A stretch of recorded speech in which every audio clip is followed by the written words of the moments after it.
Salut les amis, c'est Jenny. Aujourd'hui on se retrouve dans une nouvelle vidéo, une vidéo théorie. Et oui, la dernière fois je vous avais posté sur ma chaîne une vidéo contenant des indices sur ma prochaine théorie. Donc vous avez été beaucoup à trouver que c'était sur The Last of Us 2, je vous félicite, c'est le bon thème.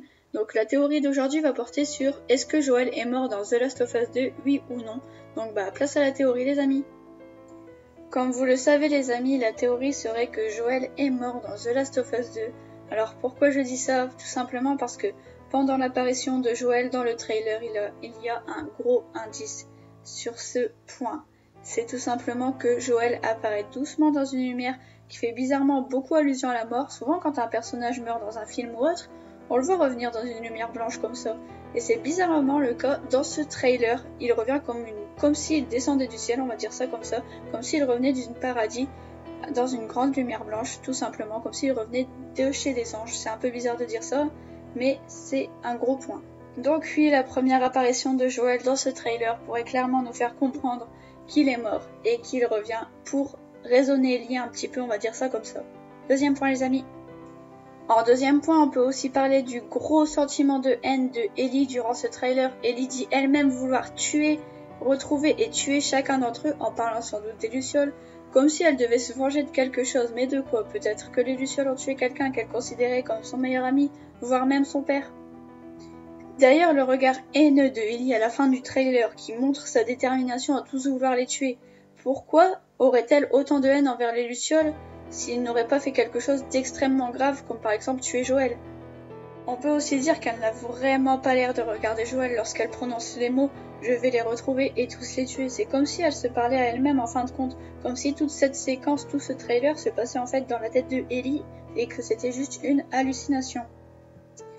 D'ailleurs, on peut aussi dire que Joel n'a pas l'air d'avoir changé physiquement. C'est bizarre parce que lors du premier jeu, Ellie avait 14 ans et là elle en a 19. On voit bien la transformation de Ellie. On voit bien qu'elle a bien grandi. Alors pourquoi Joel serait resté le même s'il ne serait pas mort? C'est tout simplement parce que ce serait le souvenir de Ellie. D'ailleurs, j'ai même envie de dire que Joel n'a pas du tout changé. C'est comme s'il était encore dans le tout premier jeu, lors des 14 ans de Ellie. Je suis désolée, mais Joel, durant le premier jeu, on voit déjà qu'il a une fille, donc c'est qu'il était plus tout jeune. Après, on passe à 40 ans, à 20 ans plus tard, donc ça fait au moins 40 ans, il commençait à avoir les cheveux blancs. Alors, pourquoi il n'y a aucun changement sur Joel? Pourquoi il n'y a pas un peu plus de cheveux blancs? Surtout que ce jeu accorde énormément de détails. Alors pourquoi Joel n'a pas du tout changé et que Ellie, elle, si? Tout simplement parce que Joel serait mort et ça serait juste un souvenir de Ellie. Et comme par hasard, Joel continue d'appeler Ellie Kiddo. Kiddo est un mot que Ellie a entendu des millions de fois durant le premier jeu. C'est un mot familier, donc si elle imaginerait la scène, si elle hallucinerait, je pense que pour la désigner, son cerveau utiliserait automatiquement ce mot. D'ailleurs, dans le trailer, Ellie joue de la guitare, ce qui nous rappelle forcément le personnage de Joel qui rêvait lui de lui apprendre à jouer durant le premier jeu. Et bizarrement, Ellie chante une chanson qui est vraiment très sombre. La première phrase de la chanson que Ellie chante dans le trailer est « Je marche à travers la vallée de l'ombre de la mort », comme si elle était tombée dans les ténèbres, peut-être rongée par la mort d'un être cher qui l'a détruite, peut-être la mort de Joel. Dans ce cas, on comprendrait beaucoup mieux pourquoi elle est autant haineuse durant ce trailer. D'ailleurs, durant la chanson de Ellie, il y a une goutte de sang qui tombe le long de son visage, ce qui fait énormément penser à une larme. D'ailleurs, il y a une expression qui dit pleurer des larmes de sang quand il y a quelqu'un qui est vraiment triste.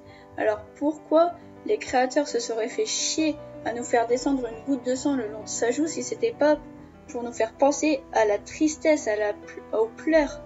Mais qui pleure-t-elle? Peut-être Joel. D'ailleurs, bizarrement, dans ce trailer, la mort est vraiment présente. Il y a des cadavres partout, il y a du sang partout.